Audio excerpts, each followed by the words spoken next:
Assalamualaikum warahmatullahi wabarakatuh.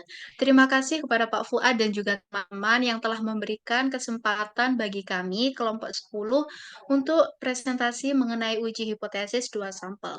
Sebelumnya, perkenalkan, nama saya Dini Miftahul Hidayah, dan juga rekan saya. Saya Muhammad Fajri. Saya Sylvia Aulia Kuswardani. Baik, dalam presentasi kali ini kami akan membahas mengenai yang pertama yaitu pengertian uji hipotesis, kemudian langkah-langkah uji hipotesis, uji hipotesis dengan sampel saling bebas, kemudian uji proporsi dua sampel, membandingkan rata-rata dengan standar deviasi populasi yang tidak diketahui, dan yang terakhir mengenai uji hipotesis dua sampel terikat. Oke, kita akan bahas dulu nih pengertian dari uji hipotesis itu sendiri. Jadi apa sih uji hipotesis? Jadi uji hipotesis adalah suatu pengujian yang berguna untuk mengetes suatu pernyataan tentang nilai dari suatu populasi berdasarkan informasi dari sampel. Contohnya penelitian itu mengklaim atau membuat suatu pernyataan bahwa rata-rata gaji orang Korea itu 30 juta. Oke, untuk menguji klaim ini atau pernyataan ini, kita harus mengikuti 5 langkah pengujian hipotesis. Langsung masuk aja ke 5 langkah uji hipotesis, yaitu yang pertama ada menetapkan hipotesis. Jadi, hipotesis nol itu sendiri adalah hipotesis yang bertujuan untuk tujuan pengujian. Jadi, hipotesis nol merupakan suatu pernyataan yang tidak ditolak jika data sampel kita itu menyediakan cukup bukti bahwa pernyataan tersebut itu salah. Kemudian, sedangkan hipotesis alternatif itu diterima jika data sampel menyediakan kita bukti statistik yang mencukupi bahwa hipotesis nol itu salah. Jadi, hipotesis alternatif ini adalah hipotesis dari penelitian kita. Kemudian, langkah yang kedua yaitu kita memilih tingkat signifikansi atau yang sering disebut dengan alfa. Apakah kita milih tingkat signifikansi itu 0,05 atau 0,01 dan sebagainya. Kemudian langkah yang ketiga yaitu menentukan statistik pengujian. Dari data-data atau data sampel yang sudah kita kumpulkan, apakah kita tentukan dulu nih statistik pengujian, apakah statistik pengujiannya menggunakan z-test atau t-test ataupun yang lainnya. Kemudian yang keempat, kita harus menentukan aturan keputusan atau nilai kritis sebagai acuan untuk menyimpulkan atau menginterpretasikan hasil dari uji hipotesis kita. Kemudian langkah yang kelima yaitu membuat keputusan mengenai hipotesis nol dan juga menginterpretasikan hasilnya. Jika data atau z-test yang sudah kita lakukan itu lebih besar dari nilai kritis, maka kita akan menolak hipotesis nol. Oke, selanjutnya akan kami jelaskan mengenai uji hipotesis dua sampel saling bebas atau independen. Kalau kita menggunakan uji ini, kita harus memenuhi beberapa asumsi. Yang pertama, ada kedua sampel harus tidak saling berhubungan atau saling bebas. Kemudian yang kedua, yaitu standar deviasi kedua populasi ini harus diketahui. Berikut adalah rumus dari z-test. Baik, langsung saja kita ke contoh soal atau contoh penerapan dari soal z-test ini. Jadi di sini ada sebuah kasus, yaitu dalam sebuah penelitian tentang layanan transportasi online, seorang mahasiswa mendapatkan data pendapatan harian pengemudi taksi online dari dua perusahaan nih, dari Grab dan juga Gojek, dengan alfa yang diketahui yaitu 0,05, dan juga data yang sudah dipaparkan.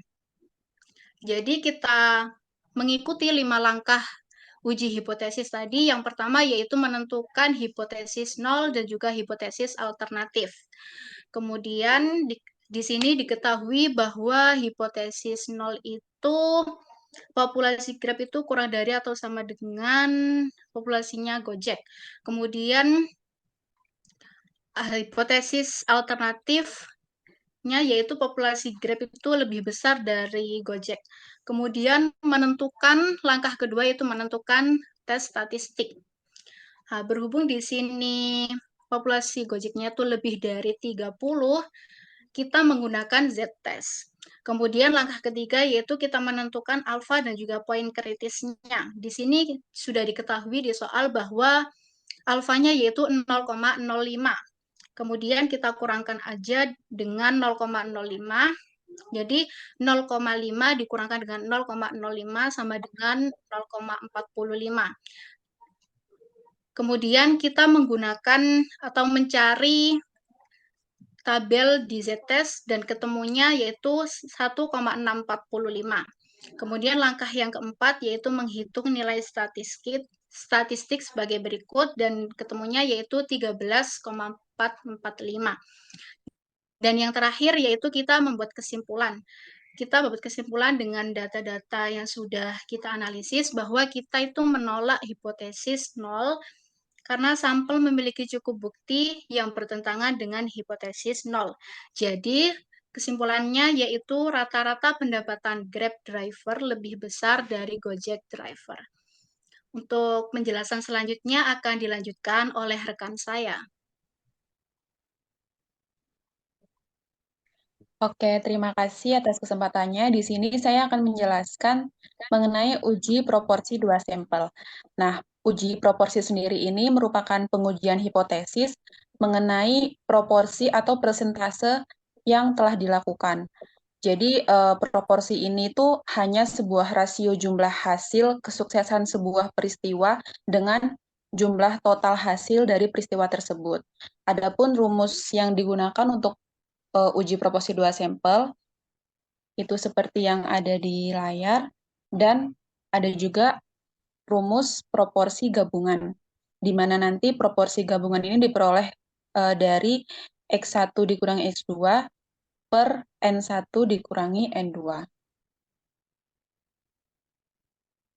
Oke, untuk selanjutnya masuk ke contoh soal uji proporsi. Di sini ada sebuah kasus tingkat kejahatan di dua kota A dan kota B, yang melibatkan 30 warga dalam sebuah surveinya di kota A dan 35 warga di kota B. Dari survei ini, 22% responden di kota A mengklaim menjadi korban kejahatan, sedangkan di kota B ada 25% yang mengklaim menjadi korban kejahatan. Wali kota A mengklaim bahwa kotanya lebih aman daripada kota B. Adapun alfanya di sini 0,01, dan apakah uji klaim ini tuh benar dibuktikan dengan rumus, yaitu yang pertama ini menentukan H0 dan H1 atau alternatif, di mana H0 sama dengan peristiwa A sama dengan peristiwa B, dan H alternatif peristiwa A kurang dari peristiwa B. Di sini menentukan tes statistik menggunakan Z statistik, dan alfanya 0,01 dengan poin kritis 0,49 yang diperoleh dari 0,5 dikurangi 0,01. Dan ditemukan tabel Z-nya ini 2,33. Lalu langkah selanjutnya yaitu menghitung nilai statistik yang diperoleh minus 0,285. Di sini dapat diambil bahwa H0 ini ditolak, yang berarti sampel tidak memiliki cukup bukti yang bertentangan dengan H0. Jadi, persentase kejahatan di kota A dan kota B ini sama. Selanjutnya, membandingkan rata-rata dengan standar deviasi populasi tidak diketahui. Nah, standar deviasi populasi ini kan menghitung variabel dalam dan populasi. Jadi di sini tuh ada dua perbedaan utama dalam uji ini dan uji sebelumnya, yaitu yang pertama ada kita menganggap populasi yang ditarik sampelnya ini memiliki standar deviasi yang setara, tetapi tidak di. Akibat asumsi ini, kita menggabungkan atau mengumpulkan standar sampel. Lalu yang kedua, dalam penghitungannya nanti kita menggunakan distribusi T sebagai statistik uji. Selanjutnya, ada pun rumus yang digunakan ketika kita membandingkan rata-rata dengan standar deviasi populasi diketahui, yaitu ada variansi gabungan, di mana rumusnya seperti pada gambar, dan ada uji rata-rata 2 sampel tidak diketahui. Di sini ada pun asumsi yang harus dipenuhi. Yang pertama, populasi yang ditarik sampelnya mengikuti distribusi normal. Yang kedua, populasi yang ditarik sampelnya bersifat saling bebas. Yang ketiga, standar deviasi dari populasi tersebut setara. Adapun contoh soalnya, di sini ada sebuah kasus di mana kedua ada perbedaan IQ dari dua siswa. Terdapat perbedaan yang signifikan di antara keduanya, di mana alfanya ini 0,02. Di situ dengan data yang ada, kita menentukan apakah asumsi ini benar dengan langkah pertama merumuskan H0 dan H1, diperoleh asumsi bahwa H0-nya ini IQA itu sama dengan IQB, dan H1-nya IQA itu tidak sama dengan IQB. Lalu yang kedua menentukan tes statistik. Di sini karena A dan NB-nya kurang dari 30, maka kita menggunakan T statistik. Lalu yang ketiga menentukan alfa dan poin kritis. Yang tadi alfanya udah kita ketahui 0,02 dan diperoleh poin kritisnya 2,462. Selanjutnya menghitung nilai statistik yang diperoleh sebesar 77,138. Nah, dengan t-test atau t-statistik itu nanti akan diperoleh minus 0,94664. Dari sini dapat diambil kesimpulan bahwa H0 ditolak, H0 tidak ditolak, mohon maaf, dan sampel tidak memiliki cukup bukti yang bertentangan dengan H0. Jadi, tidak ada perbedaan yang signifikan dari rata-rata IQ di area B dan area A.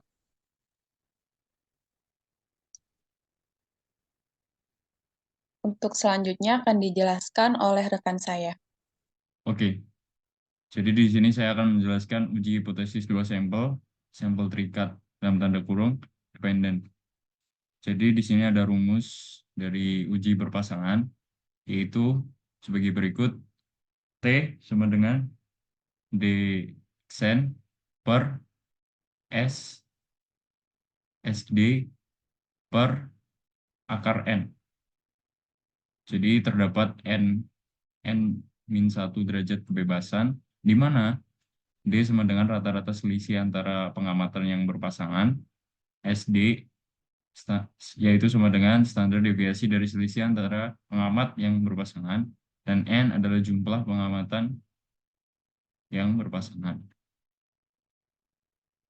Rumus standar deviasi yaitu SD sama dengan akar sigma dalam tanda kurung D min D aksen dalam tanda kurung kuadrat per N-1. Oke. Berikut adalah contoh soal dependen. Jadi diketahui kita disuruh mengetes apakah program penurunan glukosa efektif atau tidak dengan menggunakan alfa, yaitu 0,01, menggunakan data dari beberapa orang yang mengikuti program tersebut. Nah, sebelum mereka melakukan program penurunan glukosa dan sudah mereka melakukan program penurunan glukosa. Yang pertama, itu merumuskan H0 dan H1. H0-nya sama dengan MD sama dengan 0, dan H alternatifnya sama dengan PA lebih kecil dari 0. Yang kedua, menentukan T statistik atau T statistik, yaitu N eh, lebih besar sama dengan 30. Yang ketiga menentukan alfa dan poin kritis.